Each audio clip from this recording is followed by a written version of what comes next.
Fala galera da Pastoral Familiar da Diocese de Eunápolis e Itabuna, na Bahia.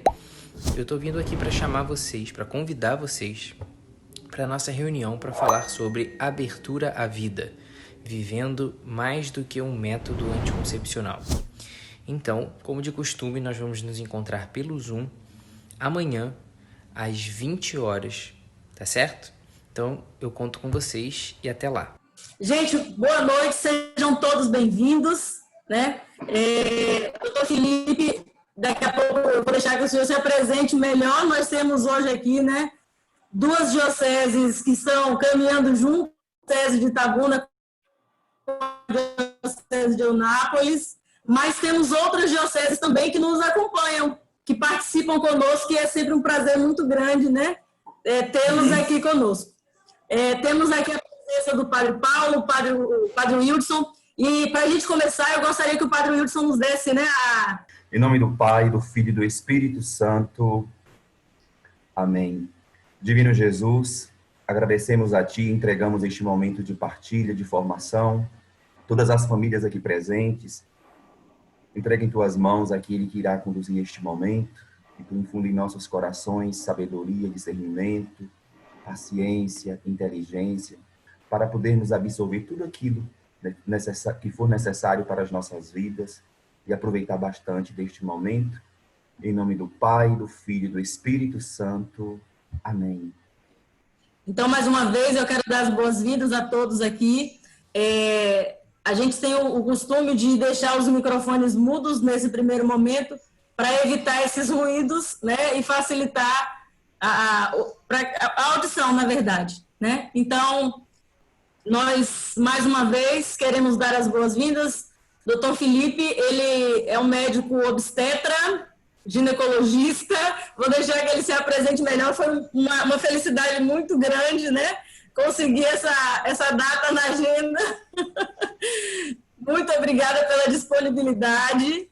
E nesse primeiro momento, a gente vai ter esse bate-papo e depois, no final, a gente abre para as perguntas. Então, fique à vontade. Bom, gostaria de agradecer imensamente pelo convite. Eu fico realmente muito feliz de todas as vezes que eu sou chamado para falar sobre isso,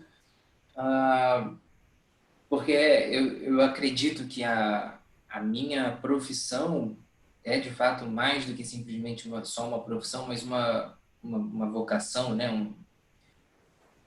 A minha profissão é uma missão também, né? E eu tenho percebido muito ao longo da minha prática nesses últimos meses, em que o trabalho das redes sociais se intensificou, enquanto a gente encontra nos lares católicos ou nos lares cristãos de uma maneira geral. Hoje nós estamos aqui falando para casais católicos, né, ou integrantes da pastoral familiar dentro de uma comunidade católica, mas eu atendo cristãos e muitas vezes não nem propriamente cristãos, mas simpatizantes dos nossos valores, por assim dizer, que aparecem o tempo todo no meu consultório e que vivem um longo período de estarem à margem do cuidado médico, por assim dizer.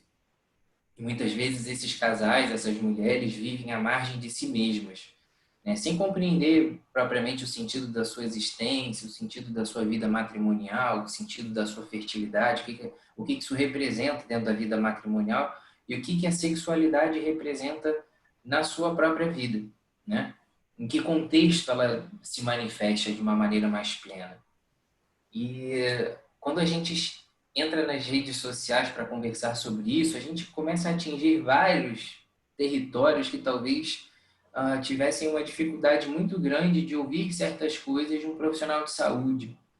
E não que eu seja o detentor da verdade, nem tenho essa pretensão aqui hoje, mas é muito interessante que a gente tenha profissionais que falem tecnicamente em relação a isso, porque existe um preconceito muito grande quando a gente vai conversar sobre esse assunto, de achar que esse é um papo de igreja.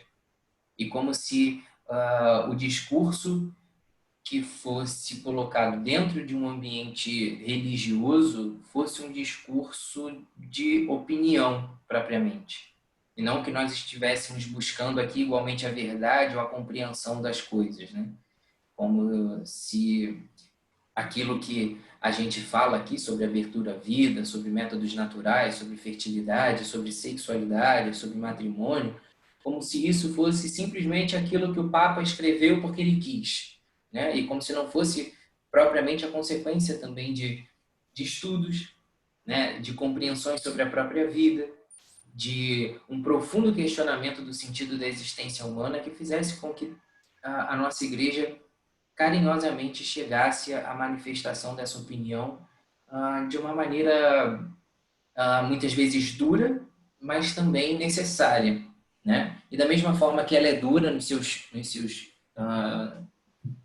princípios, por assim dizer, né? Que ela é muito clara nos seus princípios, ela é também muito acolhedora, porque ela assume essa função de mãe. E a mãe é assim, né? Nós temos uma verdade que ela existe e a gente tem que buscá-la de alguma forma, né? E isso muitas vezes envolve uma certa renúncia de si mesmo, né? Na busca por essa verdade, para que a gente diminua cada vez mais e que Cristo cresça em nós.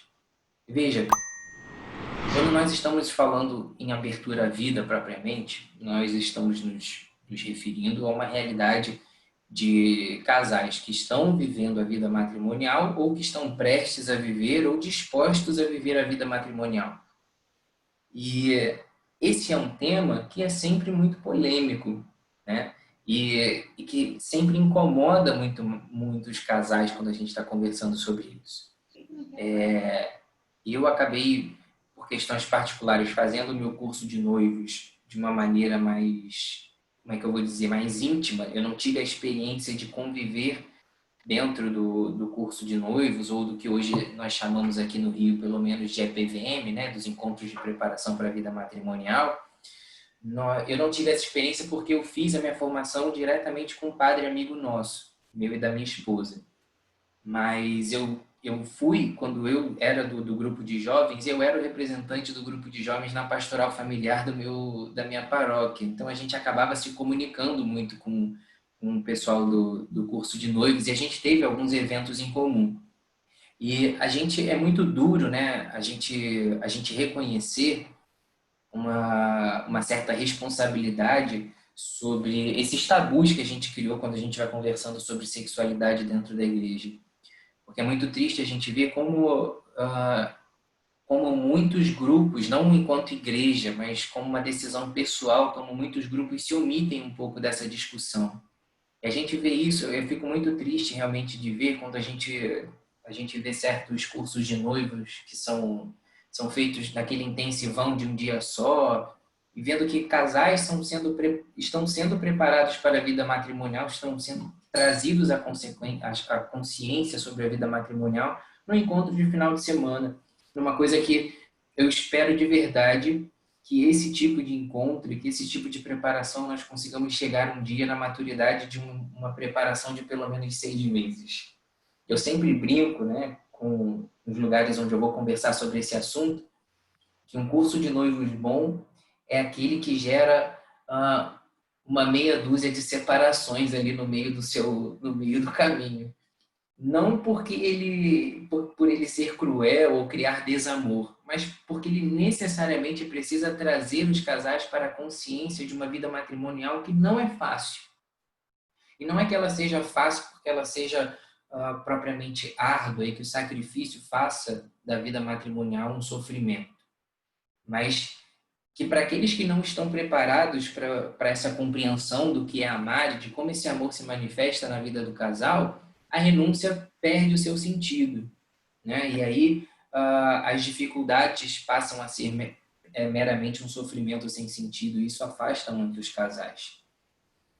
E quando a gente vai conversar dentro dos cursos de noivos sobre essa questão, eu já dei algumas palestras sobre isso também em encontros, né, de preparação para a vida matrimonial, e basicamente quando as pessoas me chamam, elas me chamam para falar sobre os métodos naturais.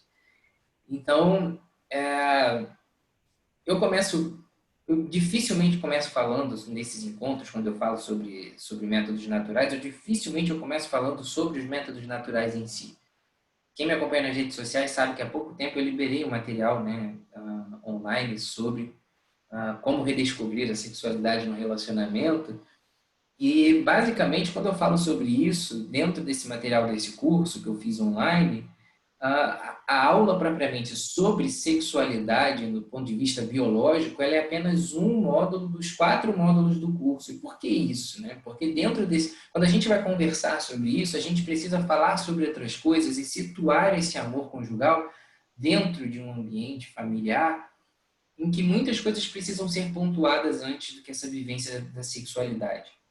A vivência da sexualidade, ela tem tudo a ver com esse tema da abertura à vida. Porque quando nós falamos de abertura à vida, nós não estamos falando simplesmente de uma obrigação de ter filhos, como se a igreja cobrasse dos casais que, o casal que teve 5 filhos, esse sim é um casal aberto à vida. Ou o casal que teve 10 filhos, esse é sim um casal aberto à vida.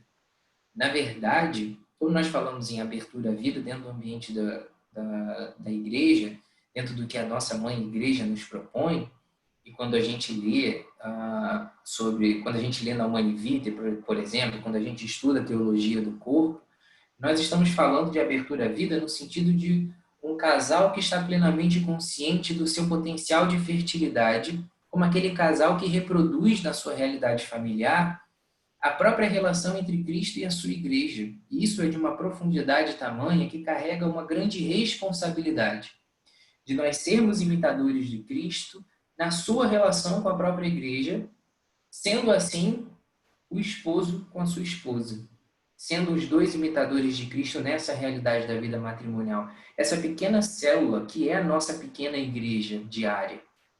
E é nesse ambiente, a grande maioria das vezes, nós esperamos que seja assim pelo menos, em que nós vamos formar, né, os nossos filhos, que nós vamos criar os primeiros valores para os nossos filhos, e ali será gerado não só uma vida nova, mas uma comunidade nova.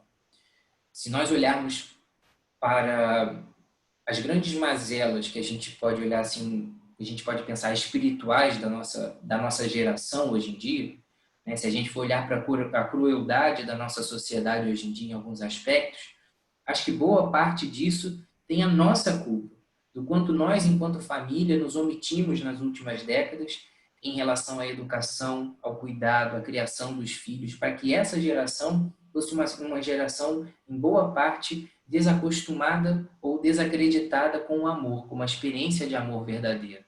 Muitas vezes, quando nós nos omitimos nesse discurso, quando nós nos omitimos nesse papel de educação, de cuidado, de carinho, o mundo vai ensinar isso para essas futuras gerações. E quando nós abordamos esse tema de abertura à vida, nós não podemos ignorar todas essas responsabilidades que são inerentes àqueles que estão abertos à vida. Não como uma perspectiva de quantos filhos eu vou ter, mas de como eu estou abraçando essa missão que é o matrimônio, essa vocação que é o matrimônio, dentro da vida do casal.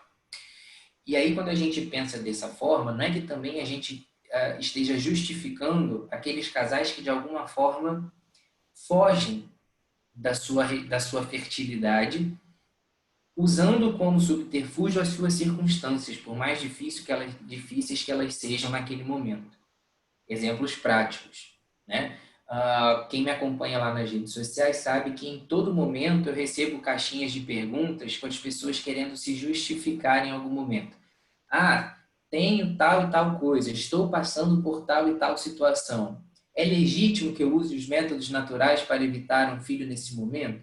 E o que eu sempre converso muito com as pessoas é que, de fato, eu não sou o juiz da vida de ninguém. Esse não é o meu objetivo com o meu trabalho. E que a gente tem que ter um olhar muito caridoso, compreensivo com todas essas famílias que estão lutando para tentar se encontrar e tentando, de fato, ouvir mais a voz de Deus para saber quando é o momento ou não, o momento de ter filhos, ou quantos filhos ou não ter, né? A gente briga muito por isso, por querer legitimar essas nossas vontades, e quando, na verdade, o que falta muitas vezes é que a gente exercite a nossa caridade, exercite a nossa espiritualidade como um todo, a ponto de que essas perguntas sejam respondidas progressivamente pela nossa própria vida cotidiana. Um dos grandes desafios que a gente tem quando a gente vai falar em abertura à vida, e quando a gente vai entender esse ponto sobre o que é uma paternidade responsável, por exemplo, é que esse discurso ele pode ser polarizado para dois lados, né? Um, para esse lado mais radical, em que alguns acabam, infelizmente, assumindo esse discurso moralista e quantificando a quantidade de filhos que cada casal deve ter, né? E constantemente cobrando das famílias que sejam cada vez mais numerosas. E, por outro lado, nós temos aqueles que estão sempre relativizando a sua situação, né? Sempre aumentando o peso das suas circunstâncias e fugindo dessa responsabilidade para a qual Deus chama os casais da sua fertilidade. E aí, a gente tem que tentar, de alguma forma, caminhar, né, no que seria talvez um meio termo, que na verdade não é o nosso meio termo, mas é simplesmente aquela vontade de Deus que tem que se cumprir na nossa vida de alguma forma, né? É essa retidão que depende muito mais de uma resposta de Deus do que da nossa vontade, claramente. E o que eu sempre converso muito com os casais é que dificilmente a gente vai chegar a uma resposta individual para a realidade de cada casal, do quando se deve ter filho, quando não se deve ter filho, quantos ou como, em que circunstâncias. Isso dificilmente vai ser respondido individualmente.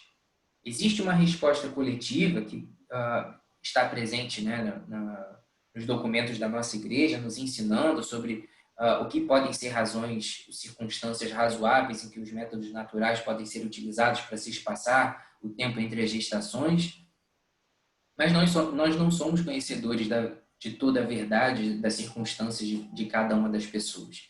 E o que vai determinar muitas vezes que esses casais consigam compreender de coração o quanto dessa abertura à vida está sendo cumprida na vida deles ou não, é um bom exercício de um coração entregue e derramado pelo outro. E do que eu estou querendo dizer? Né? Muitas vezes a gente tende a assumir esse discurso do que constrói de fato, né, a força da nossa vida espiritual, da nossa vida interior. Na Quaresma, por exemplo, a gente geralmente está muito bem consciente desse compromisso, desses 3 pequenos exercícios, pequenos grandes exercícios que a gente tem que fazer para tentar ter essa intimidade maior com Deus, que é a oração, o jejum e a esmola. Eu sempre converso muito com os casais e com os jovens que também me procuram. Ontem mesmo eu fazia uma live com um grupo de jovens para conversar sobre isso. E é muito bonito esse movimento, né? De que os jovens estão cada vez mais interessados nesse assunto, porque eles estão com medo de chegar na vida matrimonial despreparados para essas circunstâncias da vida. E estão cada vez mais preocupados em encontrar alguém que consiga olhar na mesma direção. E isso é muito bonito, porque essa é uma grande advertência que eu faço para os casais. A vida matrimonial, ela depende, em grande parte, dos valores que esses jovens e esses adolescentes estão construindo desde agora. E a gente não pode, de forma alguma, negligenciar a educação desses jovens e ter medo de tocar nesses assuntos. Eu já escutei uma vez, indiretamente, através de amigos meus, casais amigos meus, em uma determinada circunstância, estavam mais envolvidos com o encontro de adolescentes da minha paróquia, onde eu participava mais ativamente há alguns anos. Eu troquei de paróquia porque eu me mudei de lugar há pouco tempo, desde que eu me casei, na verdade. E eu fiquei muito entristecido quando eu ouvi um certo discurso em que esse casal de amigos nossos, foi tentar colocar uma palestra sobre castidade dentro do encontro de adolescentes, e o diretor espiritual desse grupo, a diretora espiritual, na verdade, desse grupo,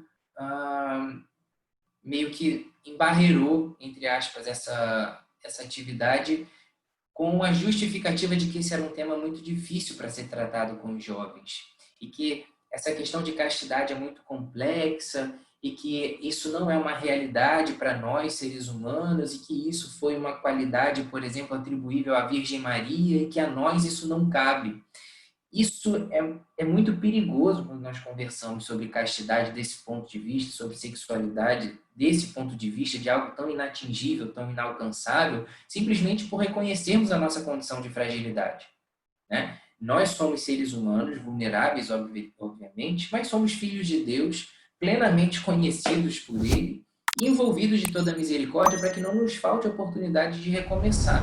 Isso não nos pode tirar desse o ânimo e a esperança de estar sempre lutando para tentar encontrar essa verdade que Deus nos propõe.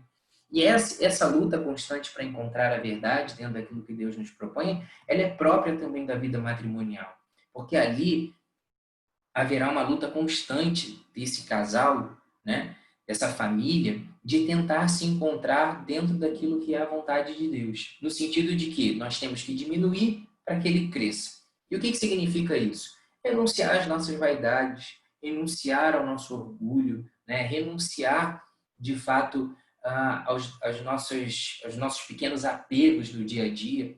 Não é que a gente não deva se preocupar com essas questões das contas para pagar no final do mês, que a gente não deva se preocupar com a educação dos nossos filhos, com o que eles vão comer, com o que eles vão vestir. Óbvio que isso é uma realidade própria, que tem que ser pensada dentro da vida matrimonial, dentro da vida familiar. Essas crianças precisam ser amparadas.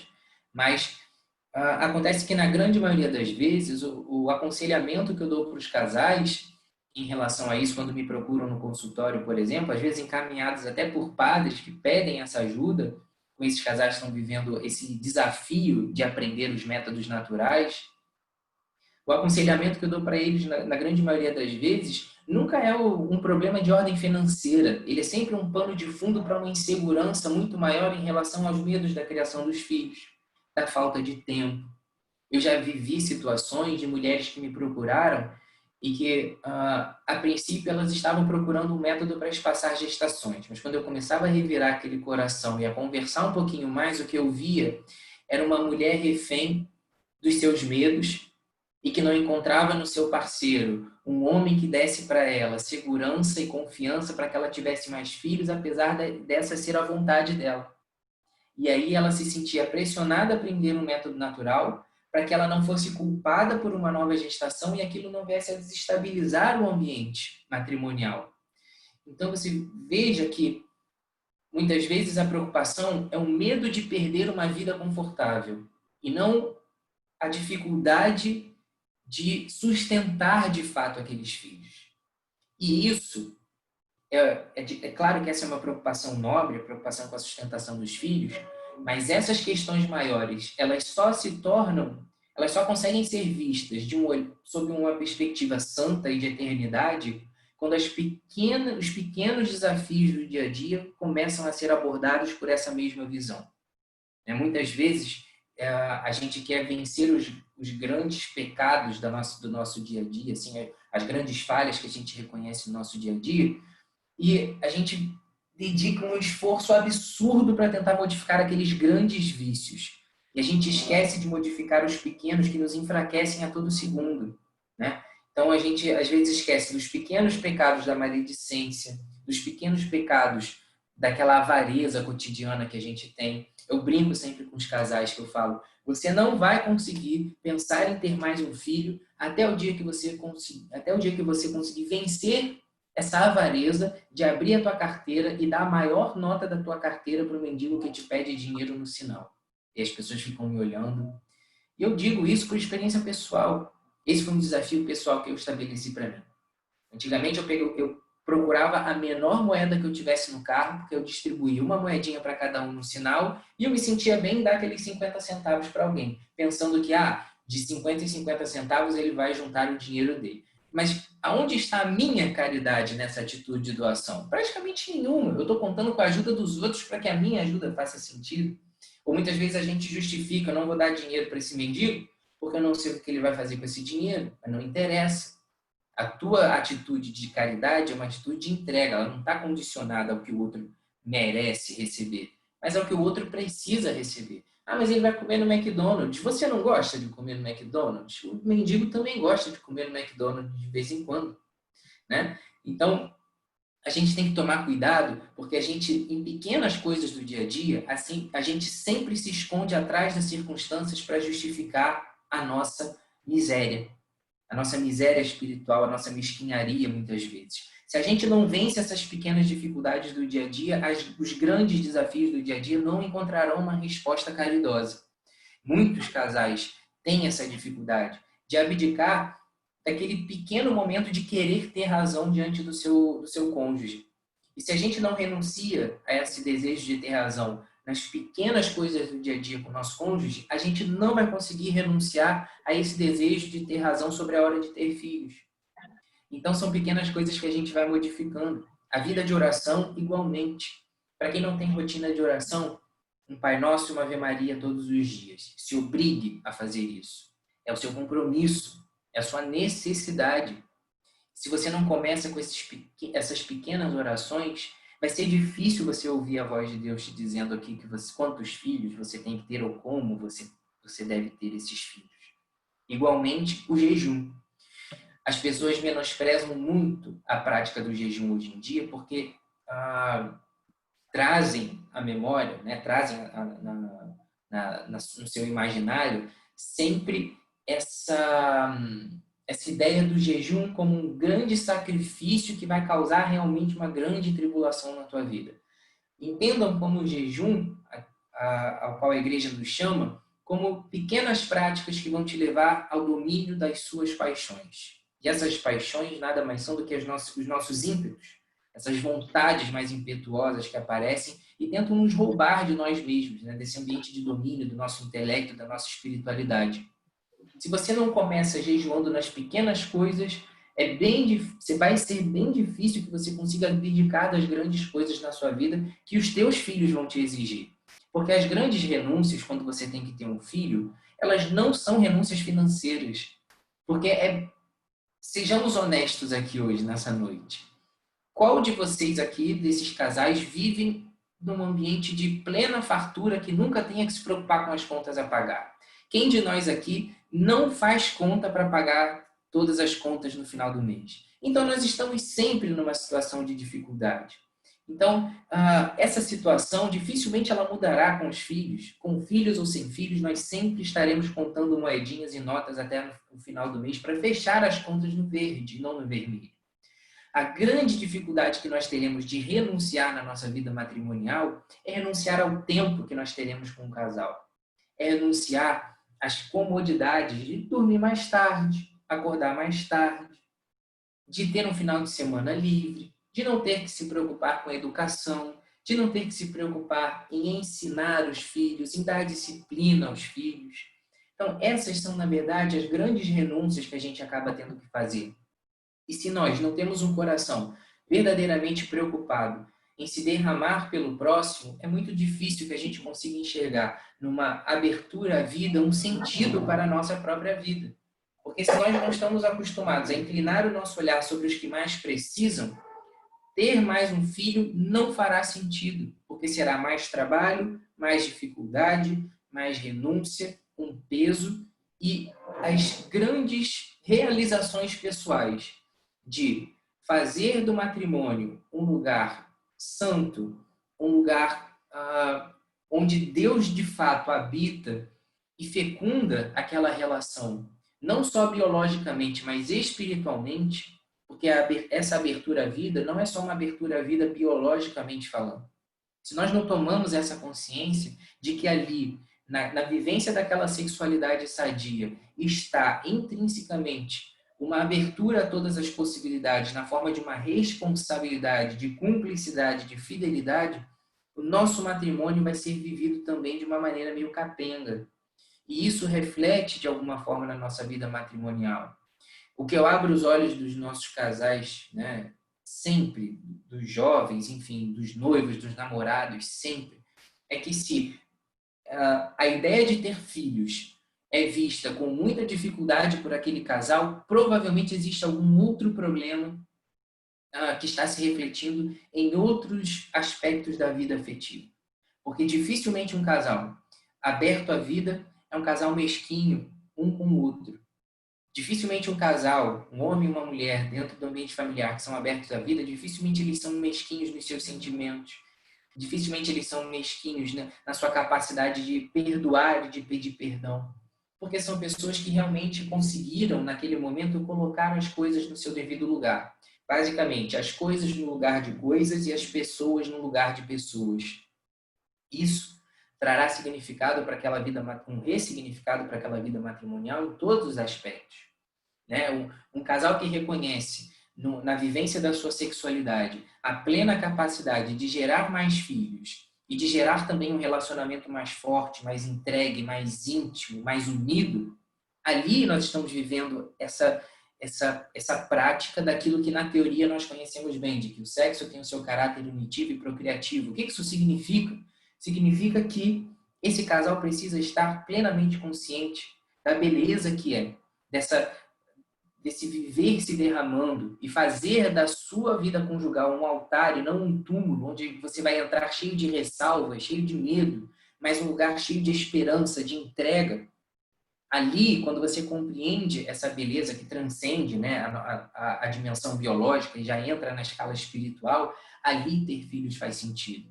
Porque é no ambiente da doação, da entrega, da renúncia, que o filho faz sentido, né? É ali que nós começamos a experimentar um pouco do que é esse amor de Deus, do que é ser a imagem e semelhança de Deus, né? Porque o que somos nós, a criação de Deus, se não essa própria criação que Deus julgava não ser necessária, obviamente que Deus é Deus independente de nós, mas que Deus fez existir por amor, né? Se nós não conseguimos compreender essa beleza do amor de Deus por nós, que se faz precisar dessa criação, que se derrama por essa criação, e se nós compreendemos que sermos imitadores de Cristo é de fato viver esse amor que se derrama, né? Não por aqueles que merecem, mas por aqueles que precisam, ali não, se nós não tomamos consciência disso, ali não haverá um sentido em ter filhos de fato.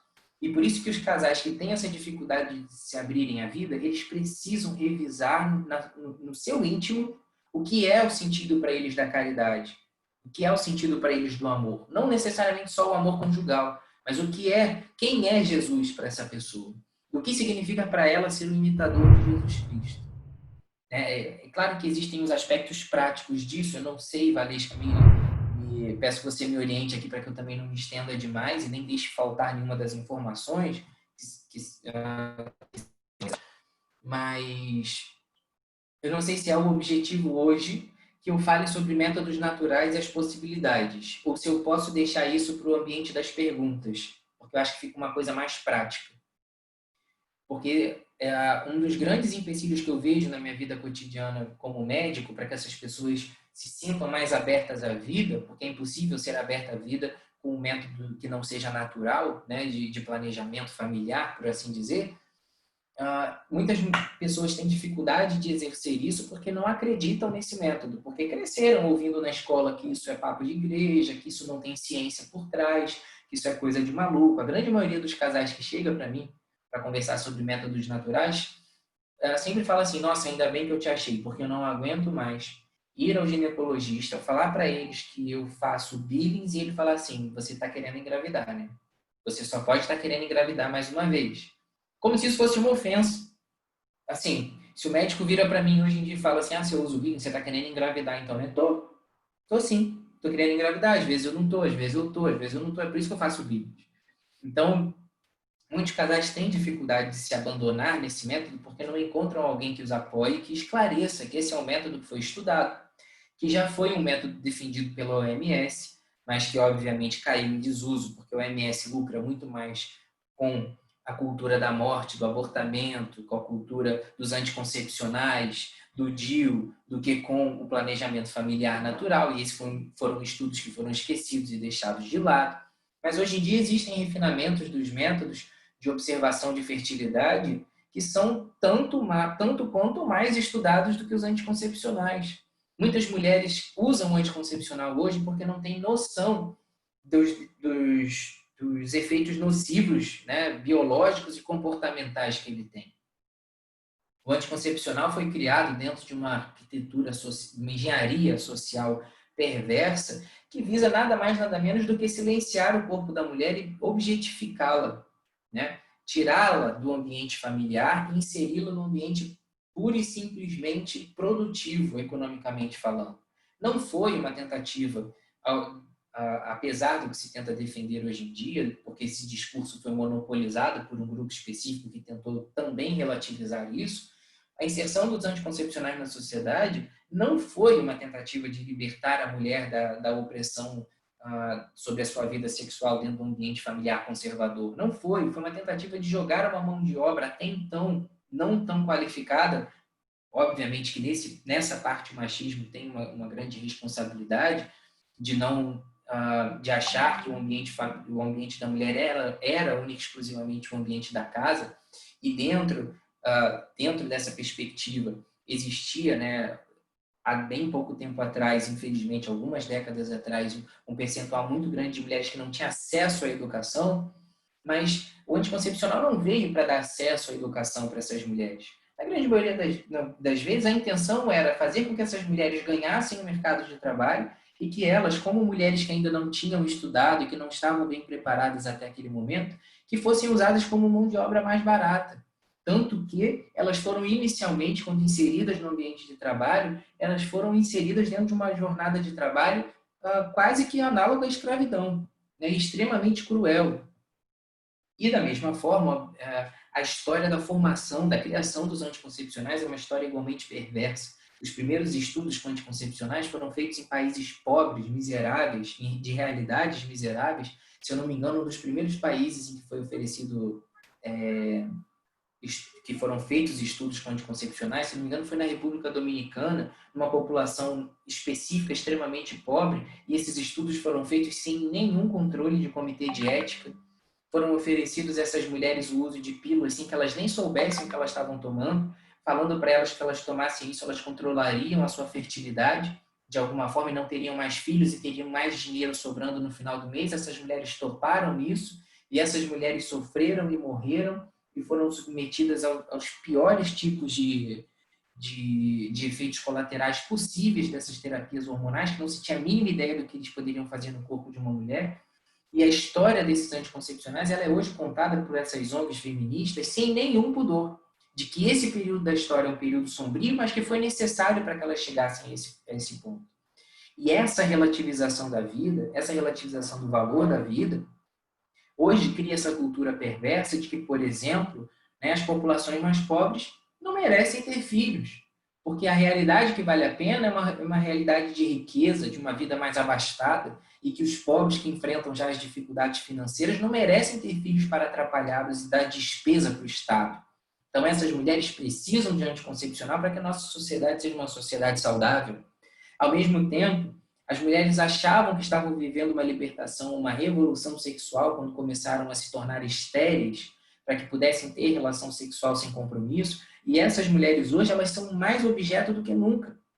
As mesmas mulheres que hoje, nas campanhas publicitárias, vendem perfume, vendem protetor solar, vendem cerveja, se expõem nas novelas, nas minisséries e nos filmes de Hollywood, essas mesmas mulheres que são expostas e vendidas nesses ambientes, né, e associando a sua erotização à venda de produtos, são as mesmas mulheres que assumem discursos empoderados de que as mulheres precisam ser mais respeitadas na sociedade. Isso criou um grande discurso hipócrita que escravizou muito mais a mulher do que a libertou em qualquer aspecto. Isso é uma hipocrisia absurda e mais, não é só uma hipocrisia, é uma grande mentira. Essas mulheres se tornaram reféns, essas mulheres foram silenciadas do seu ciclo. Esse ciclo menstrual, biologicamente falando, ele faz da mulher um ser complexo emocionalmente, multifacetado. A mulher é uma mesma mulher, uma mulher diferente nas diferentes fases do seu ciclo. Isso faz com que ela seja extremamente interessante. Os homens que olham para uma mulher interessante desenvolvem sobre ela um olhar de curiosidade, de espanto, mas ao mesmo tempo de encantamento, daquele estranho que agrada. Quando nós silenciamos uma mulher que não tem um ciclo menstrual, que não vive a produtividade do seu período fértil, mas aquela introspecção do seu período menstrual, que é um período emocionalmente mais difícil, essa mulher se torna monótona e dificilmente ela atrairá um homem capaz de desvendá-la, mas atrairá homens dispostos a usá-la. E quando a gente olha hoje para a dinâmica da juventude, de jovens que saem na rua para se encontrar e para descobrir, enfim, um parceiro, uma parceira para viver uma vida, quando a gente olha, nós temos um bando de mulheres silenciadas, com medo de se envolver com pessoas, com homens fúteis, e que por isso silenciam a sua fertilidade, porque eu me entrego para vários, mas na esperança de que algum deles preste. mas eu não posso me envolver profundamente, e para isso essa engenharia da esterilização do meu corpo é boa, porque vai que eu engravido de alguém, e aí eu acabo assumindo um compromisso mais profundo. E, ao mesmo tempo, essas mulheres extremamente reféns desse pensamento, desse medo de se envolverem, atraem homens que estão dispostos a justamente achar essas mulheres silenciadas, esterilizadas, para que possam se envolver por uma noite. E vejam, essa é a dinâmica, e sem hipocrisia nenhuma, nós sabemos muito bem disso, da maioria dos jovens hoje em dia.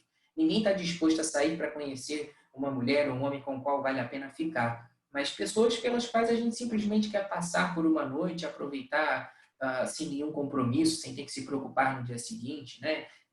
em ser para aquela pessoa algo a mais. Isso vai superficializando, né, as nossas relações, vai relativizando o valor da vida, o valor do ser humano como um todo. E essas são as consequências, os efeitos colaterais nunca mencionados da pílula anticoncepcional. A gente está cansado de saber que a pílula aumenta o risco de trombose, que a pílula descompensa o colesterol, pode descompensar a glicose, pode aumentar o risco de hipertensão, de infarto a longo prazo, de AVC. A gente sabe que a pílula anticoncepcional pode aumentar o risco de doenças psiquiátricas, principalmente do tipo depressão. Esses são os efeitos biológicos evidentes de um hormônio em excesso no organismo. O que a gente muitas vezes não menciona é o quanto ele foi nocivo na construção do comportamento humano, do ponto de vista do homem e da mulher, porque o anticoncepcional, ele dita o comportamento não só da mulher, mas também do homem. E esses são os efeitos colaterais escondidos, que são muito mais graves, essa cultura da morte, a cultura da relativização, e o anticoncepcional hoje casa perfeitamente com o que nós estamos falando aqui. Ele é a saída perfeita para os casais que têm medo de serem abertos à vida. Quanto mais a gente tiver no mercado uma pílula que silencie os nossos problemas e afaste essas reflexões mais profundas do nosso dia a dia, da vida do casal, mais fácil vai ser que os casais fujam dessa responsabilidade, dessa abertura à vida. Se você oferece uma possibilidade mais fácil para uma pessoa, dificilmente ela vai escolher o caminho mais difícil, né? E isso vai criando casais com relações extremamente superficiais, extremamente vulneráveis, que não aguentam as grandes dificuldades da vida e se desgastam por qualquer dificuldade. São aqueles casais que vivem esperando o momento adequado para dar um passo adiante. São aqueles casais que ficam noivos mais de 10 anos, esperando que o momento econômico melhore. Nós estamos falando de Brasil, gente. Jamais haverá um momento de economia estável para que a gente pense em casar e ter filhos. Jamais. Eu digo a vocês de cadeira, eu namorei e noivei, entre namoro e noivado, foram 10 anos, eu metódico que sou, e só me arrependo disso, foram 10 anos esperando o momento ideal para casar. E hoje eu me arrependo porque eu sei que eu terei muito menos filhos, que eu terei muito menos tempo hábil para ter os filhos que eu sempre quis ter. E boa parte da minha vida passou, e hoje que eu desfruto da vida de casado, eu sei o quanto isso seria muito melhor do que a minha vida de solteiro, que eu vivia fazendo planos e sonhando com uma coisa que eu sei que hoje eu não preciso ter para que a minha vida conjugal exista. Então, nós precisamos trabalhar isso dentro da cabeça desses casais e saber que para nós sermos felizes, nós precisamos, de fato, de muito pouco. A gente tem que se lembrar muito, quando nós estamos falando de vida conjugal, de uma certa passagem que não tem a ver diretamente com a vida conjugal, não é a realidade de uma vida conjugal, mas da visita de Jesus à casa de Marta e Maria, em que Maria, outra Maria, que não é a mãe de Deus, se debruça sobre Jesus Cristo e se detém ali diante dele para ouvir o que ele tinha a dizer, enquanto que Marta está presa aos afazeres da sua casa, né? Em preparar a casa para que Jesus seja recebido. Só que Jesus já está ali, o principal já está ali exposto. E Marta se deixa levar pelas circunstâncias, ela olha ao redor, mas não olha para o centro da coisa. E se deixa levar por essas preocupações, e ainda se incomoda, né? E ainda toma Jesus para dizer, não te incomodas que ela fique aqui parada enquanto eu estou aqui fazendo tudo isso para que você possa ser recebido? E ele diz, Marta, tu te preocupas com muitas coisas, no entanto, só uma delas é necessária. É isso que Cristo diz para cada um de nós quando nós estamos pensando na nossa vida familiar. Nós nos preocupamos com tantas coisas, somente uma é necessária. Então, quando a gente pensa em abertura à vida, nós estamos pensando a essa abertura à vida, de entender que só uma coisa é necessária. Nós teremos sempre, por exemplo, na nossa vida matrimonial, milhares de motivos para deixar o nosso lar, milhares de motivos para nos separar. Sempre teremos. Façam esse pequeno exercício agora. Olhem para a pessoa que está aí do teu lado, assistindo essa conversa, e pense quantos defeitos você não consegue enumerar facilmente do seu cônjuge hoje. Motivos inúmeros para que você imediatamente se levante e vá embora da tua casa. Mas por que nós não fazemos isso? Porque nós somos capazes de entender que basta um motivo para ficar. E esse um motivo é essa necessidade, esse compromisso que nós temos de amar. Que é uma obrigação, mas não é uma obrigação imposta, é uma obrigação prazerosa que nós assumimos. Porque cada um de vocês que está aqui hoje olha para essa pessoa cheia de defeitos e reconhece nela a necessidade de ser melhor, a necessidade de ser amado, a necessidade de ser salvo. E é isso que nos motiva, é esse mesmo pensamento que Jesus teve quando foi pregado na cruz, quando se permitiu ser pregado na cruz. É esse amor que se permite ser pregado na cruz pelo outro que Jesus nos chama a ter. Quando São Paulo coloca para nós que as mulheres devem ser submissas aos seus maridos, é contando que os seus maridos darão a vida por suas esposas. Essa é a dinâmica que funciona. Não é uma dinâmica da submissão sem sentido. E por isso que essa frase de São Paulo não tem qualquer cunho machista. Porque muito maior do que o peso de uma submissão é o peso de um homem que tem que dar a vida pela sua casa. Ou, igualmente, é o peso dos dois. E aí esse discurso, esse papo de que esse discurso é extremamente machista não faz nenhum sentido. Nós somos chamados a encontrar em cada um dos nossos cônjuges esse único motivo para ficarmos, né? Que foi esse mesmo único motivo que Jesus encontrou em nós, quando se permitiu ser pregado na cruz, e encontrou ali e achou que ainda valia a pena, por esse mundo de desvalidos que nós somos, né? Então, nós somos chamados a ter uma visão sobrenatural sobre o nosso matrimônio e entender que ali é o primeiro ambiente onde Deus manifesta essa fertilidade que se nós nos fechamos a isso, nós estamos fechando toda a nossa comunidade para esse plano que Deus tem para cada um de nós.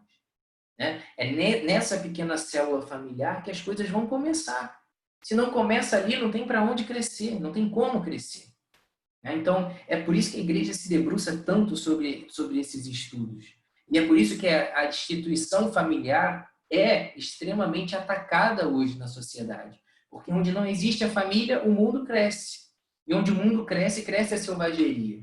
E é nesse campo de batalha que nós estamos perdendo muitas vezes. Então, nós somos chamados a muito mais do que discutir sobre família, nós somos chamados hoje a ser família. Vejam bem, não existe nada mais feio do que um casal tradicionalmente católico com uma penca de filhos a tiracolo que só vive reclamando da esposa e dos filhos. Esse é um contra-testemunho imenso. São os fariseus do nosso tempo, que acreditam que foram legitimados pela quantidade de filhos que têm, mas só sabem reclamar da educação dos filhos, das contas para pagar. O marido reclama que a esposa só faz isso, isso e isso. A esposa só reclama que o marido não faz isso, isso e isso. Então, que tipo de evangelização, de nova evangelização nós estamos... Qual é a cara nova que essa igreja quer ter hoje para convencer as pessoas de que ser família vale a pena, que não passa por, primeiro de tudo, ter um sorriso no rosto quando nós falamos do nosso esposo e da nossa esposa. Que não passa por, primeiro de tudo, ter um sorriso no rosto quando nós falamos até dos problemas que a gente enfrenta com a nossa filha. Minha filha, hoje mesmo, quando a minha esposa virou para fazer a comida aqui, quando ela olhou para trás, a criança já estava em cima da mesa, uma criança de 1 ano e meio, em cima da mesa com uma taça de vidro na mão. Né? Isso porque hoje cedo ela bebeu um pouco de desinfetante. Então, assim, vejam, essa é a dinâmica da nossa vida acontecendo e que a gente não pode se prender a viver carrancudo por aí, reclamando, chorando essas pitangas o tempo todo. Né? Eu sempre brinco com as pessoas, né? Eu obviamente, faço muitos pré-natais, eu sou obstetra, e eu vejo muitas pessoas chegam às vezes no final da gestação, muitas mulheres falam comigo, que sofrimento que eu estou vivendo, eu viro para elas e falo com brincadeira, mas com fundo de verdade. Sofrimento é não conseguir ter filhos. Sofrimento é perder um filho para o mundo das drogas. Ser família e viver os desafios de ser família, de ser mãe, de ser pai, É a cruz que Cristo nos chamou a viver dessa maneira tão extraordinária, e é isso que vai nos santificar e é isso que vai nos salvar.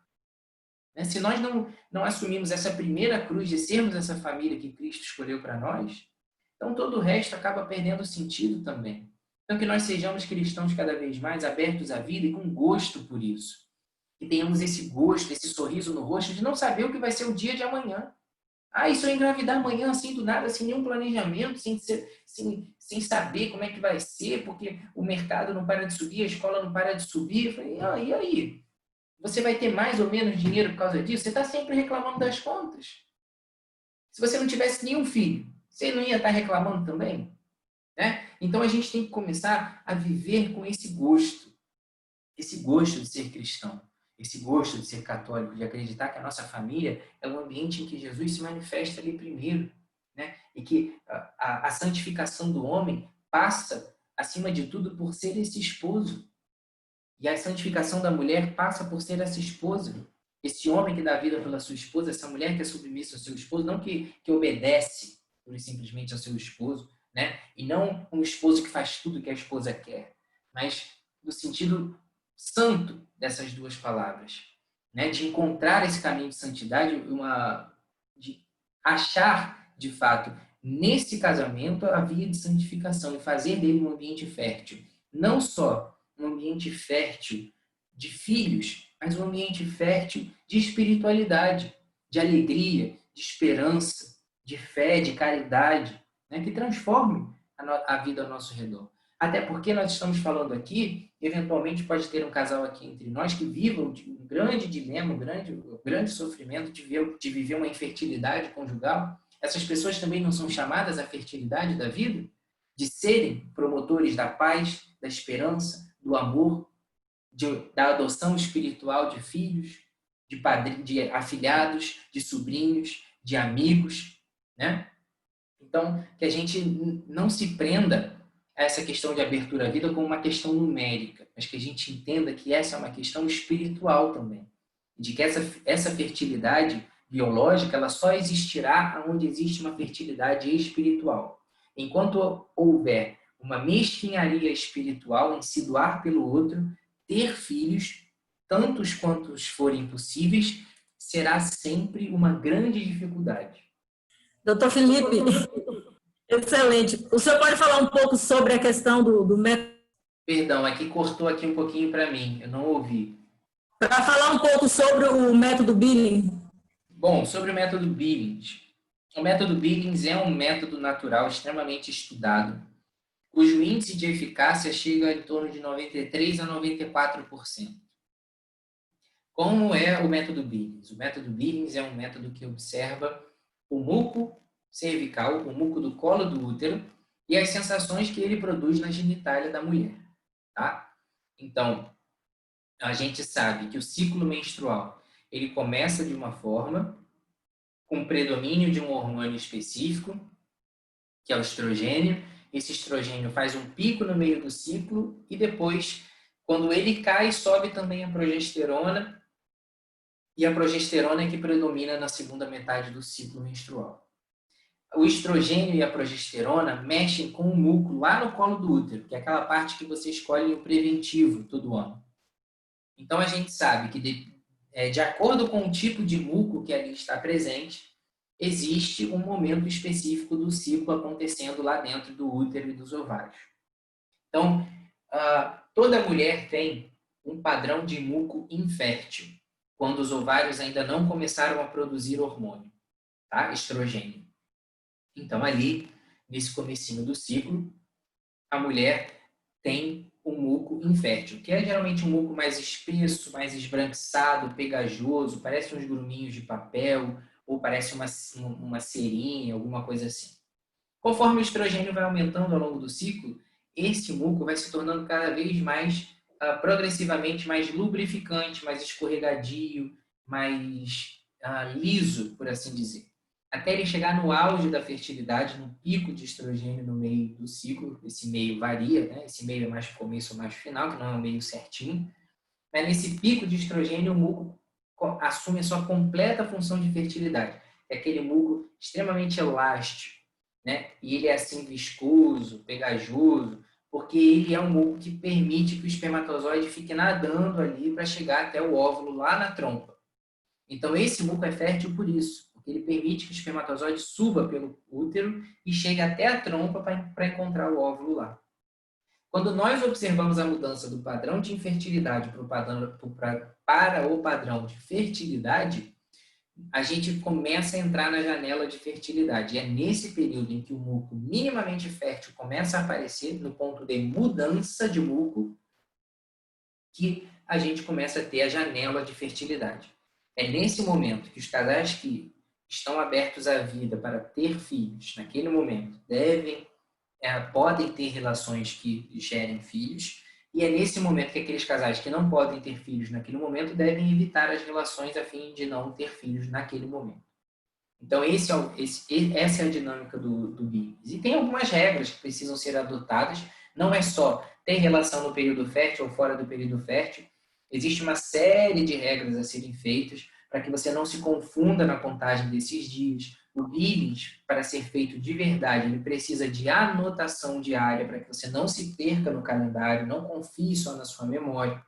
Existe uma margem de segurança, porque depois que o muco fértil acaba, ainda existe uma margem de 3 dias de segurança em que o óvulo ainda pode estar vivo, para que o espermatozoide ainda o encontre. Então, não é meramente uma observação de muco fértil ou não infértil. Existem regras de ouro que precisam ser seguidas para que o método funcione. E existem exceções e variações do muco de acordo com algumas situações que a mulher pode viver ao longo da sua vida. E geralmente é nessa fase que as pessoas culpam o Billings e dizem que ele não funciona. No período após o parto, na amamentação, bagunça o ciclo todo e o Billings fica diferente de observar. As mulheres que estão largando o uso dos anticoncepcionais, as mulheres que estão tratando alguma infecção ginecológica, as mulheres que estão usando creme vaginal, as mulheres que estão tomando alguma medicação que mexa com o ciclo menstrual em si, as mulheres que passam por estresse importante e atrasam o ciclo precisam redobrar o cuidado sobre as suas anotações. Então, tudo isso interfere e essas regras do Billings, elas são móveis. Não existe um dia certo de ovulação para a mulher. Então, muita gente acha que Billings é tabelinha e não é. Porque toda vez que o seu ciclo ficar irregular, o período fértil vai mostrar igualmente que ele está vindo. E só vai saber que mudou o período fértil quem anota diariamente ou a fertilidade ou a infertilidade, o padrão de infertilidade do muco. Tem mulheres que têm muco o ciclo inteiro e o muco só muda de aspecto. Então, ela se sente com o muco o tempo inteiro, mas ele é monótono num período, muda progressivamente para lubrificante durante o período fértil e depois ele some e volta a ser um muco infértil. Existem mulheres, por outro lado, e essas são mais fáceis de perceber, que sentem um padrão de secura durante a parte da infertilidade, que depois muda para um período de lubrificação e depois volta a ser seco. Então, cada uma tem o seu estilo de ciclo e você só vai conseguir entender o seu ciclo se você se estudar junto com o instrutor ou com um médico que tenha estudado isso, que seja o seu médico eventualmente. Então, é necessário que você faça acompanhamento. Não adianta dar uma de curioso e começar a estudar o Billings pelo que você ouviu da vizinha, pelo que você ouviu da conhecida, ou achar que é tabelinha e fazer essa conta, porque não vai dar certo. Você precisa de um instrutor ou de um profissional da saúde que conheça o método e te oriente nesse sentido. Alguém perguntou aqui se existe eu vou abrir o chat aqui para ver, acho que alguém perguntou alguma coisa. Já existe algum aplicativo para controlar esse método? Não. Não existe um aplicativo que faça o Billings para você. Existem aplicativos que permitem que você anote essas coisas do Billings digitalmente. Mas ele não te dá as regras e não te ensina a fazê-lo. É só um aplicativo de calendário de anotação. Então não adianta achar que ele vai trabalhar por você, porque você precisa de instrução igualmente. Tá? Existem, diferente do Billings, existem outros métodos naturais de observação da fertilidade para os casais que têm dificuldade com Billings.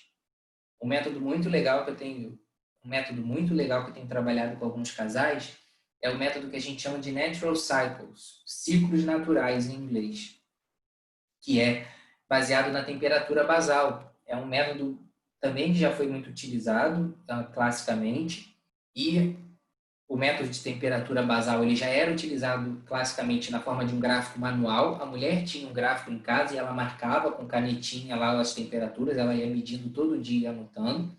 Mas hoje em dia existem aplicativos que fazem isso, e que são um algoritmo, né? É um programa matemático que ele anota a fertilidade, ele anota a temperatura diária. Quando você compra o aplicativo, você faz uma assinatura mensal e eles mandam um termômetro próprio para a sua casa, que ele tem uma aproximação de 2 casas decimais do valor. Então, ele mede a temperatura, por exemplo, ao invés de 36,5, é 36,53. Então, é bem legal.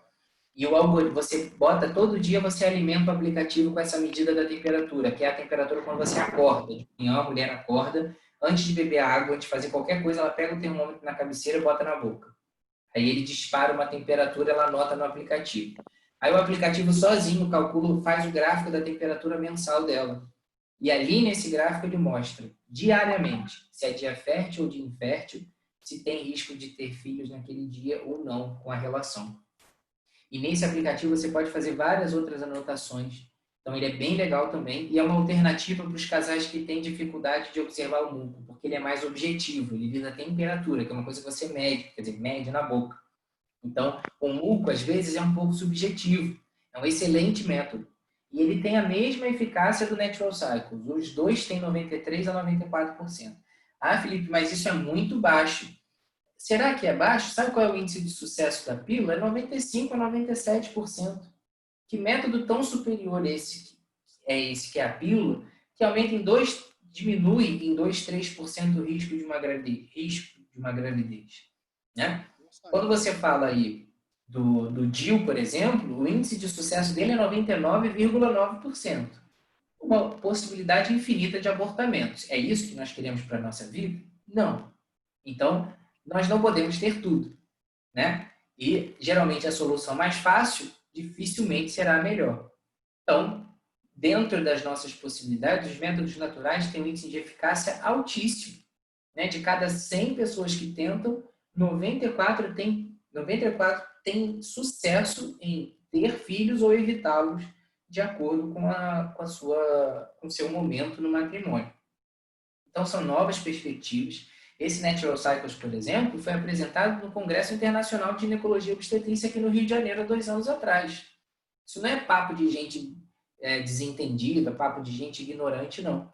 É método científico, foi provado em estudos, assim como o Billing já foi, hoje em dia sofre um preconceito imenso, né? É método baseado em evidência científica também. Kátia quer falar, doutor Felipe, e também tem mais 2 perguntas aí no chat. Tá. Boa noite, doutor Felipe. Boa noite. Na verdade, eu já usei esse método por muito tempo, tanto o Billings como o da temperatura basal. Quando eu estava tentando engravidar, eu usei por muito tempo esse método. E realmente eu acho muito eficaz e vale muito a pena ser estudado e ser divulgado. E outra coisa, que o senhor até tocou no assunto, mas eu queria que o senhor aprofundasse mais e explicasse mais, que tem muita gente que confunde a tabelinha com o MOB. E deixar bem claro que são coisas diferentes. Sim. Obrigada e boa noite. Boa noite. Bom, essa é uma coisa que tem sempre que ser frisada. Qual é o problema da tabelinha? A tabelinha é uma conta fixa. Você pega o ciclo mais longo, seu ciclo menstrual mais longo e o mais curto, subtrai uma quantidade de dias do mais longo e do mais curto, e entre esses dias dessa conta você não pode ter relação. Acontece que esse método esquece uma característica fundamental do ciclo da mulher, que é não ser totalmente regular e previsível. Então, quando você faz essa conta fixa, você deixa de pegar os extremos, que são as variações do método, e é geralmente quando a gente engravida da tabelinha. Quando a gente faz o método do Billings e o método da temperatura, eles sempre vão variar, porque eles só aparecem, a fertilidade desses métodos só aparece quando vem a ovulação. Então, esses métodos são eficazes, inclusive, para os casais que estão investigando algum problema ginecológico e estão investigando se a mulher está ovulando ou não, por exemplo. Porque quem faz o Billings e quem faz o Natural Cycles, por exemplo, se naquele ciclo a mulher não ovular, o sinal de fertilidade não vem. Então é a mulher que entre um ciclo e outro, ela não vê o oco fértil e ela menstrua. É a mulher que entre um ciclo e outro, no Natural Cycles, ele não dá período de ovulação. Ele diz que você bota que a menstruação veio e ele não te sinalizou fertilidade em nenhum momento. Então essas mulheres já têm um passo à frente quando elas vão para o ginecologista, que elas falam, olha, eu observo o meu ciclo todo mês e direto o meu aplicativo ou direto o gráfico do Billings está mostrando que eu não ovulo. Então, esse é um método extremamente interessante para, inclusive, para essas mulheres que estão tentando engravidar. Tem uma pergunta no seu, que eu repassei para o seu privado, doutor Felipe, e tem uma outra também aqui que já está para todo mundo. Bom, aqui a pergunta apareceu para mim, né, quando a mulher está tentando engravidar e não consegue, mesmo usando o método de fertilidade natural. Bom, nesse caso, a gente tem que ter uma preocupação específica, que é a questão do acompanhamento médico, né? É preciso fazer essa investigação, porque se você percebe que você está tendo um ciclo fértil e ainda assim não está engravidando, podem existir outros fatores que não necessariamente são só a ovulação, né, que pode estar comprometendo a saúde reprodutiva do casal. Então, tem que investigar e entendam. A principal causa de infertilidade conjugal, quando a gente fala de dificuldade do casal de ter filhos, a principal causa é do homem. Então, é importante que o homem vá ao urologista. A gente, às vezes, centraliza a preocupação na mulher, mas a principal causa é o homem. Por isso que, quando a gente vai ler os guidelines de infertilidade de ginecologia, a gente só começa as investigações depois que o homem já fez a investigação dele. Porque senão, às vezes, a gente não acha nada na mulher e quando vai ver, a gente perdeu tempo e o homem tem algum problema que precisa ser tratado. Então, isso precisa ser investigado também. Tem uma outra pergunta aqui que é a seguinte: em relação a mulheres portadoras de endometriose, o que é aconselhado, fazer uso de anticoncepcional contínuo? Qual a orientação de forma geral? Sim, nós temos que ter uma opinião muito sensata em relação a isso, muito caridosa em relação a essas mulheres que, por alguma condição ginecológica, precisam ser tratadas com hormônio, tá? O que acontece? Algumas condições ginecológicas precisam de terapia hormonal, não é regra. Eu tenho várias mulheres com endometriose que conseguiram controlar a sua dor com suplementação para dor durante a menstruação. Mas algumas mulheres começam esse tratamento convencional, ele não funciona, às vezes elas operam e não resolvem, então elas precisam de um tratamento hormonal que faça supressão do ciclo, porque às vezes a endometriose atinge a bexiga, atinge o intestino, e essas mulheres têm um prejuízo no seu bem-estar muito grande. Mas o que precisa ser entendido é que isso é exceção da regra muitas vezes, e que muitas mulheres que têm diagnóstico de endometriose, na verdade, não têm, e muitas mulheres que têm endometriose usam anticoncepcional sem saber que estão usando anticoncepcional, enquanto elas queriam mesmo era engravidar. Então, o anticoncepcional não é via de regra. Então, para as mulheres que estão querendo engravidar, não existe tomar o anticoncepcional para segurar a endometriose. Isso é exceção da regra quando o tratamento convencional não funciona. Deixa eu ver se tem mais alguma outra pergunta aqui no chat. Quem quiser também fazer pergunta, é só levantar a mãozinha ou então colocar aqui no chat que a gente libera o áudio. À vontade. Tem uma aqui. Para mulheres com fertilidade alta, o método diminui a eficácia? A fertilidade alta, a gente diria que é o quê? A mulher que tem facilmente a identificação do seu período de fertilidade. Provavelmente, as pessoas que têm uma fertilidade melhor são aquelas que têm hábitos de vida mais saudáveis. Então, tudo isso acaba contribuindo para que a mulher engravide mais fácil, né? Então, tudo isso tem que ser observado. Se a mulher tem um histórico de engravidar facilmente toda vez que tenta, na verdade, essa mulher tem que ficar mais atenta às regras do método. Porque tem muita gente que às vezes erra o método, entre aspas, mas por não ter um período fértil muito grande, ou por ter alguma outra dificuldade para engravidar, às vezes erra o método e não engravida, e aí passa despercebido aquele erro. E tem mulheres que engravidam muito facilmente, que no mínimo erro de não observar as regras do Billings vão acabar engravidando.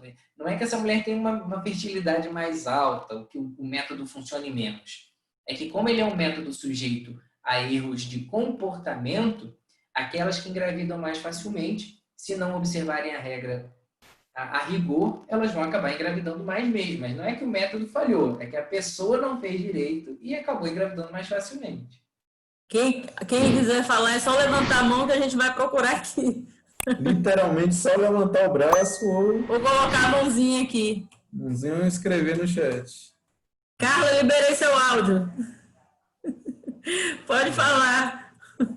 Eu só queria, na realidade, eu já tinha botado até mensagem para ele. Na realidade, eu queria parabenizá-lo, né, pela excelente palestra, muito esclarecedora, e um tema assim que a gente precisa realmente discutir. A gente estava procurando há muito tempo uma pessoa que falasse com tanta propriedade sobre esse assunto.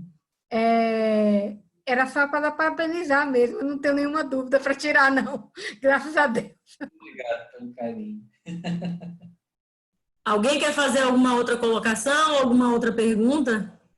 Isso significa que foi muito esclarecedor, viu, doutor Felipe? Que bom, que bom. Fico muito feliz de poder atingir cada vez mais, ramificar essa rede aí, chegar cada vez mais perto das pessoas, com certeza. Tem um outro comentário aí no chat, doutor Felipe.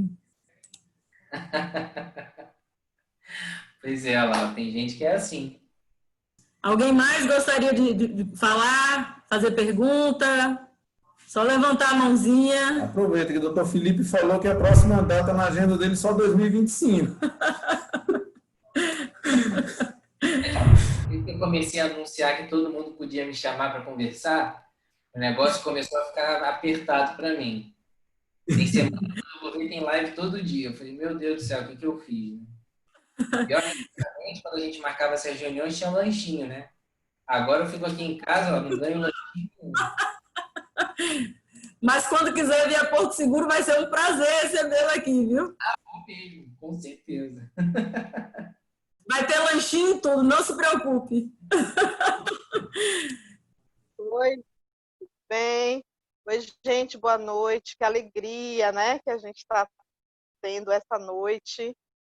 E que satisfação poder ter uma palestra tão maravilhosa, esclarecedora. E para a gente que prepara aí os nossos noivos para o matrimônio, essa palestra ela é o momento que a gente tem para falar com eles sobre os métodos. A gente sempre tem aquele friozinho na barriga, né? Para não falar aquilo sem ter uma certeza, uma segurança.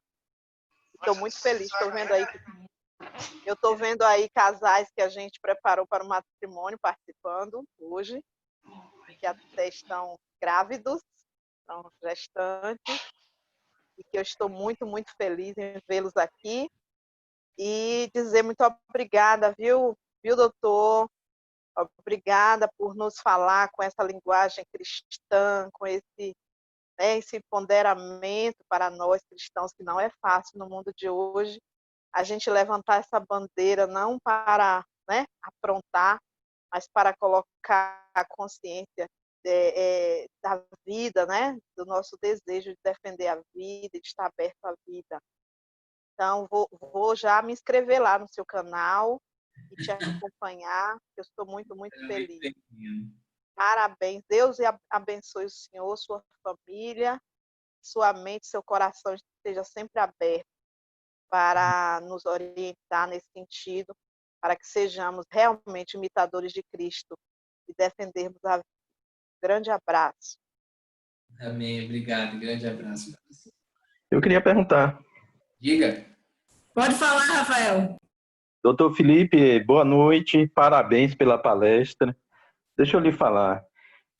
Minha filha sente dores, sente cólicas muito forte mesmo de se contorcer. Ela não é casada, não tem vida sexual ativa. Aí fez ultrassom, né? O médico disse que não é endometriose, né? E recomendou que ela usasse um anticoncepcional. Aí eu queria ouvir o senhor sobre isso. Sim, nós temos um problema muito sério em relação a isso, porque quantos anos tem sua filha? 19 anos. O que acontece? O problema da dor para menstruar é um problema muito complicado, porque hoje em dia todo mundo que tem dor para menstruar, as pessoas já dizem logo que tem endometriose e começam o anticoncepcional. Os que não acham endometriose prescrevem anticoncepcional da mesma forma. E aí a gente acaba entrando numa via de regra, né, de que quando a gente não entende o que está acontecendo, a gente bloqueia o sintoma passando anticoncepcional, porque a gente não tem uma resposta para dar, então a gente passa o anticoncepcional de vez. E veja bem, a postura que eu quero ter aqui de orientar vocês é uma postura nada antiética com os colegas, porque isso não é culpa dos ginecologistas propriamente. A formação que os médicos recebem na faculdade é essa. Na residência médica é essa. O anticoncepcional é a saída para todos os problemas. Acontece que existe um movimento paralelo que tem crescido cada vez mais, né, em algumas esferas aí da medicina, de buscar soluções para que a gente possa resolver os problemas ao invés de escondê-los com o anticoncepcional.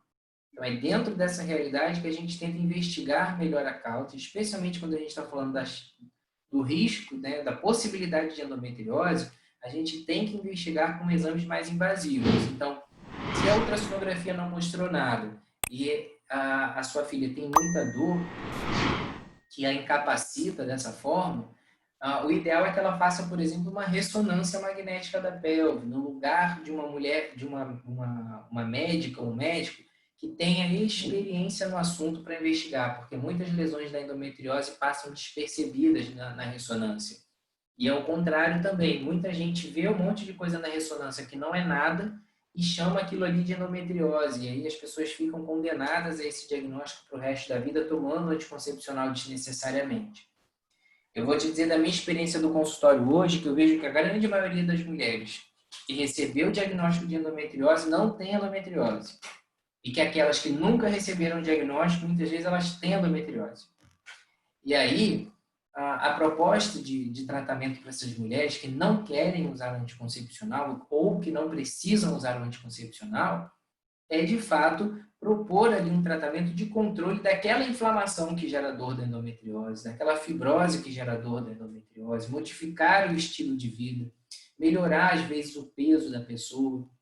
Não estou falando especificamente mais da sua filha, que eu não sei as informações clínicas dela, obviamente, mas estabelecer uma rotina de exercícios físicos que diminuam a dor, porque já se mostrou em alguns estudos que fazer exercício físico regular diminui o perfil inflamatório do corpo e diminui a dor da menstruação. A dieta adequada já se mostrou em alguns estudos que melhora o perfil anti-inflamatório do organismo e diminui a dor da endometriose. Algumas suplementações, alguns fitoterápicos que as pessoas não têm a mínima ideia que ajuda, por exemplo, a suplementação de vitamina E, de ômega 3, a suplementação de vitamina D, já tem se mostrado de magnésio, uso de fitoterápicos como gengibre, por exemplo, durante o período menstrual. Então, muitas novas perspectivas estão em estudo dentro da medicina que são aí uma luz no fim do túnel para muitas dessas mulheres. Não é que as mulheres que estão nos assistindo, as famílias que estão nos assistindo e têm algum problema ginecológico, devam abandonar o anticoncepcional que estão usando agora de qualquer jeito e buscar por conta própria esse tratamento alternativo. Você precisa primeiro buscar esse médico que tem esse olhar diferente para, junto com ele, abandonar esse tratamento e começar um novo. Isso tem que ser feito de uma maneira muito, muito consistente, né, muito responsável, porque senão, às vezes, a mulher para o anticoncepcional, não consegue achar ninguém e fica cheia de dor ali nesse meio tempo, e coitada. Na grande maioria das vezes, a paciente ela é vítima disso tudo. Ela não sabe que ela tem outras perspectivas e ela começou o anticoncepcional sem essa consciência. Então, não vamos impor a essa mulher uma rotina de dor. Vamos procurar primeiro o médico, depois a gente começa a modificar o tratamento para também não correr riscos por aí e parar na emergência porque não consegue se aguentar de dor. Mas existem perspectivas. O ideal é que vocês procurem os médicos que que tenham essa visão diferente, que ofereçam essa perspectiva. Tem mulheres que fazem o tratamento e não melhora nada, e às vezes tem que usar hormônio? Tem, mas a gente tem que primeiro tentar aquilo que é melhor. Se não der, a gente trata da outra forma, né? Então, isso precisa ser muito bem pontuado. Nossa preocupação é os efeitos colaterais do uso contínuo desse anticoncepcional, você entende?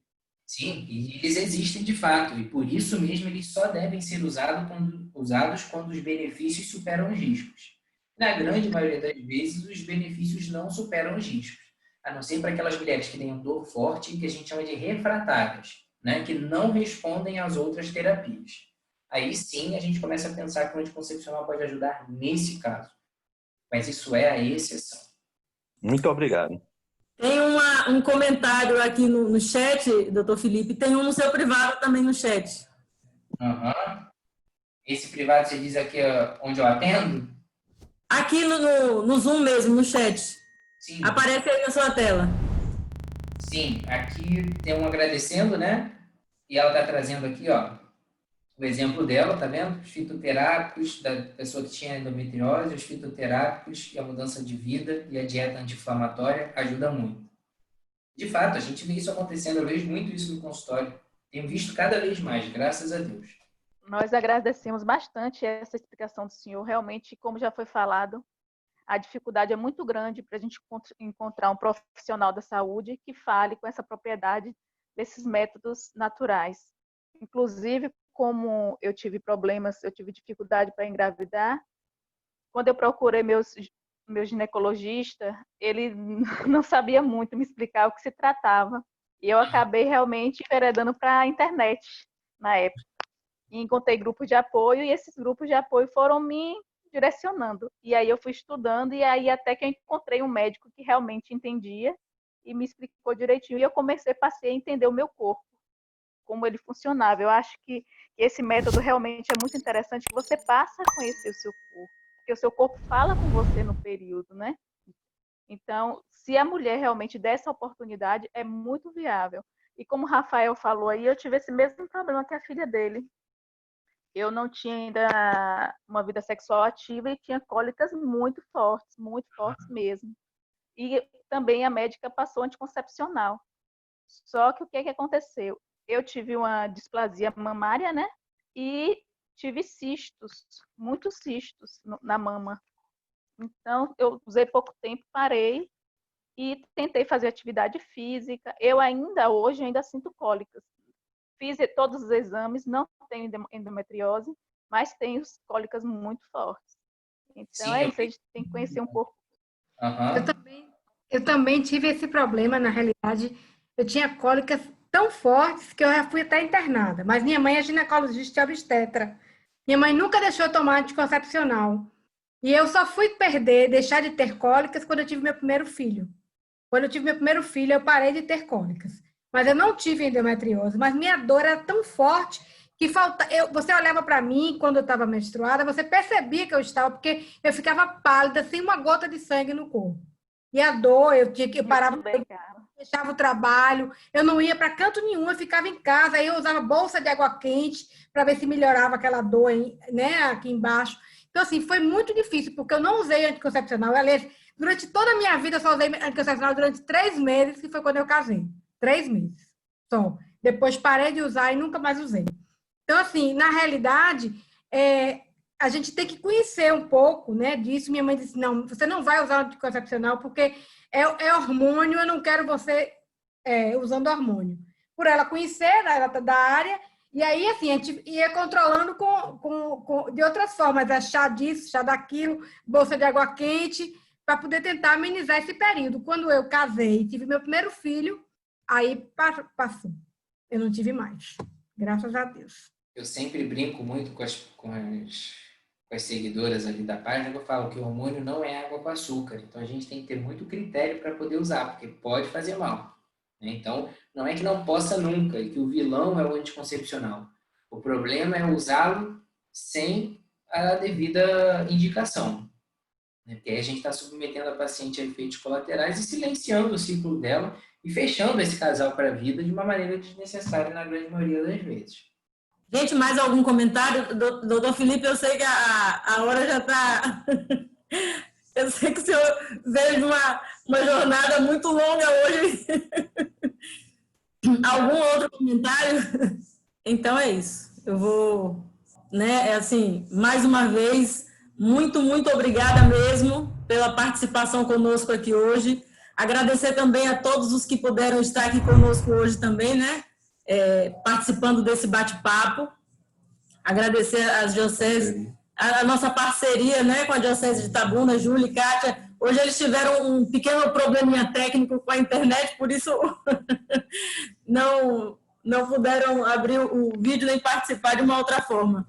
Mas, Kátia, vou deixar que vocês, né, falem um pouquinho aí para agradecer também.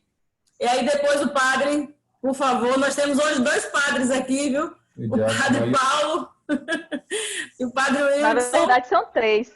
Na verdade são 3, viu? Tem padre Luiz também, que é o nosso assessor aqui de Itabuna, que ele está presente. E o diácono Ailton também. Então é isso, doutor Felipe. Realmente estamos muito gratos por o senhor ter disponibilizado esse tempo para falar conosco. Que realmente era uma carência já, que é uma cobrança também dos agentes, precisavam ouvir um pouquinho mais, se aprofundar um pouquinho mais desse assunto. E também eu agradeço em nome da Comissão Diocesana da Pastoral Familiar de Itabuna, que está aqui presente, Ferreira e Miriam, Clingeikeu, Irapon e Júlia, e nossos assessores, Padre Luiz e o diácono Ailton. Nós agradecemos bastante. Com vocês, então, boa noite. Boa noite. Eu que agradeço de coração. Eu sempre brinco com a minha esposa, né? Eu falo assim, essa noite tem live. Ela pergunta, qual o tema novo que você vai falar hoje? Eu falei, hoje eu vou falar sobre um tema que eu nunca falei. Hoje eu vou falar sobre método natural, sobre sexualidade, sobre vida conjugal. Ela ri. Mas por que eu não me canso de falar sobre isso? Porque esse é um assunto que quanto mais eu falo, mais eu trago para a minha vida também. Né?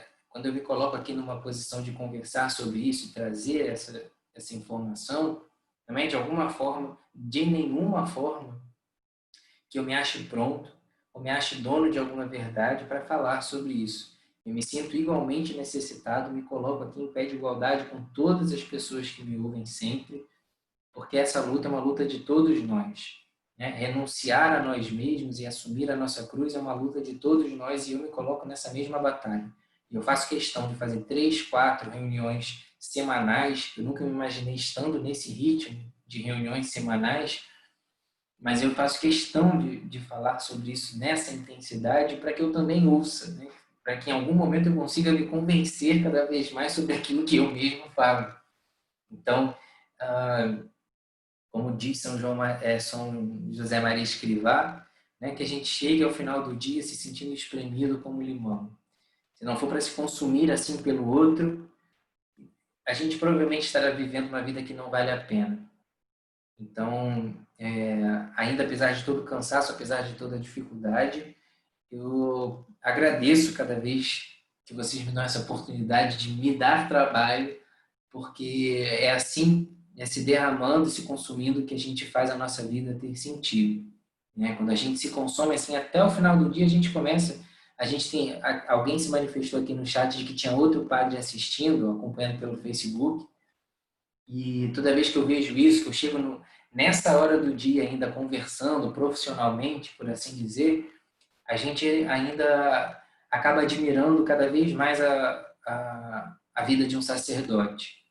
Eu tive a oportunidade de ser amigo de alguns padres, que hoje em dia já não convivem mais tanto comigo, mas muitas pessoas não têm ideia do que é o sacerdócio, né, do que é essa vocação.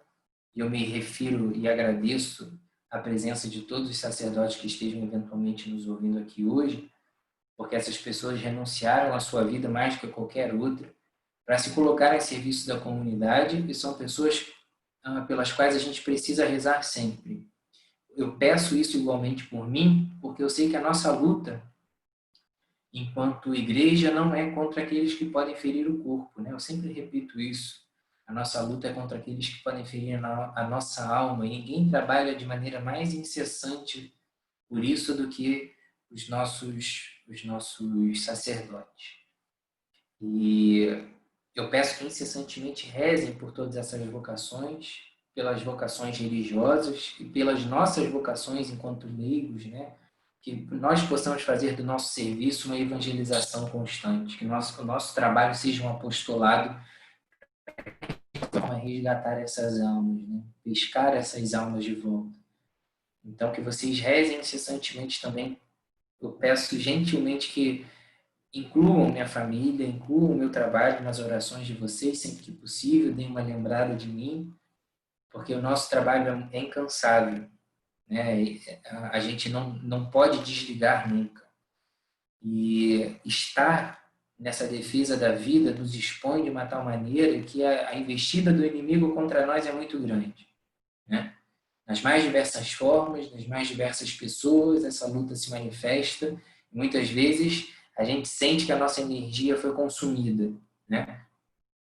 Então, rezem incessantemente por todas as vocações religiosas que nos sustentam, né? Que nos distribuem a comunhão tão gentilmente, que nos confessam tão gentilmente, que nos fazem direção espiritual tão gentilmente, que estão enfrentando a pandemia do coronavírus e abrindo as portas das paróquias para nós novamente. Porque quando a gente ainda vai dormir agora, depois que essa reunião acaba, ainda há todo um cumprimento de uma rotina por esses sacerdotes que ainda vai rezar por cada um de nós. Muitas vezes nós não nos lembramos deles, mas eles se lembram de nós ainda assim e assumem esse peso sobre si. E essa luta espiritual com certeza consome muito mais a eles do que a qualquer um de nós, fisicamente, no nosso trabalho diário. Por fim, eu agradeço mais uma vez a oportunidade e digo que é sempre um prazer.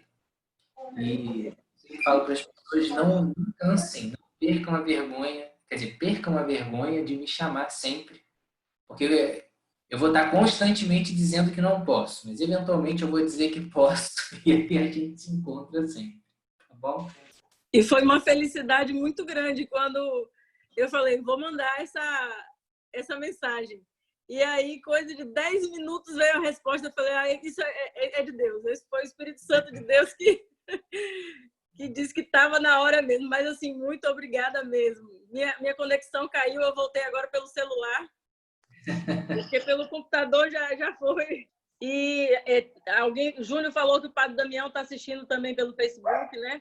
Para a gente é uma alegria muito grande, ele também está acompanhando. Nós queremos agradecer também a todas as pessoas também da nossa diocese que estão participando aqui conosco, além das outras dioceses, mas em especial, né?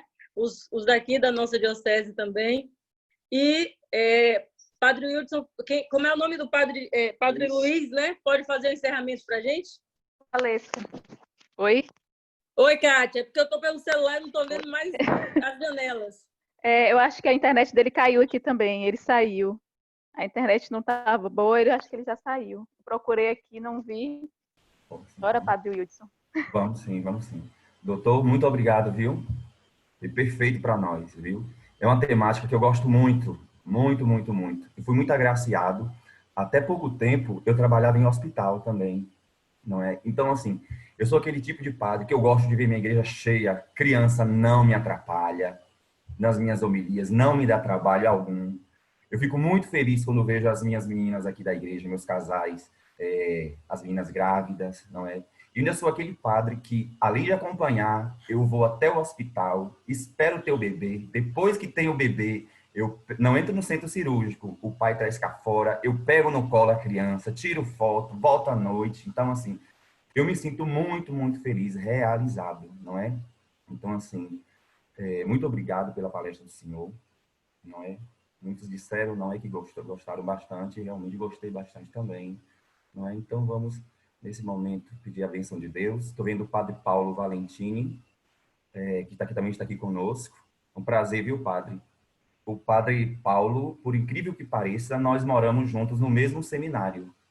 Porém, nós nunca nos conversamos, mal nos olhávamos, porque ele é da Congregação dos Legionários de Cristo, religioso noviço na época, e eu, seminarista diocesano, não é? Então, tínhamos uns horários diferentes, não é? Então, assim, acho que moramos no mesmo lugar, acho que uns 2, 3 anos, eu não sei, não é? 2 anos. Agora é que eu estou vendo, doutor. Eu já tenho 10 anos, 10 anos e 9 meses de padre. Inclusive isso, que quando eu vi que o encontro anterior tinha sido com o padre legionário, eu comentei com ela, um desses grandes padres amigos nossos, que fez a nossa formação e que presidiu a celebração do nosso casamento, era um padre legionário também. Tenho um carinho muito grande por todos os legionários que sempre se dispuseram a 11 horas da noite salvar a gente com uma confissão ali fora de hora, que sempre tivemos um carinho muito grande. Minha esposa é membro do Reino Cristo. Eu tenho um carinho muito grande por você. Foi um padre legionário que também fez o nosso curso de noivos. Então fica aqui o agradecimento também pela disposição. Pessoalmente agradeço a todos os padres, o senhor, o padre Paulo também, que estão aqui, por toda a disposição que nos salvam tantas vezes com o sacerdócio de vocês. Padre Paulo, você poderia fazer a oração final? Assim eu ouço sua voz. Nunca ouvi. Isso foi em 2001 até 2003, né? Moramos juntos lá em Arujá, no seminário. Mas agradeço o Dr. Felipe.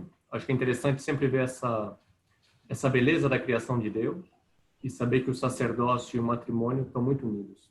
Quando o matrimônio é bem vivido, o sacerdócio também é bem vivido. E Deus tem sempre colocado essa leitura esponsal em todas as coisas, e não podemos esquecer. E Ele sempre nos convida a essa fecundidade, nunca nos convida à esterilidade. Por isso vamos pedir ao Senhor de bondade que nessa noite nos abençoe, nos ilumine, nos guarde, nos conduza a nossas casas, nossas famílias, agradecendo esse grandioso dom da doação e da fertilidade. Que o Deus de bondade vos ilumine, em nome do Pai, e do Filho, e do Espírito Santo. Amém.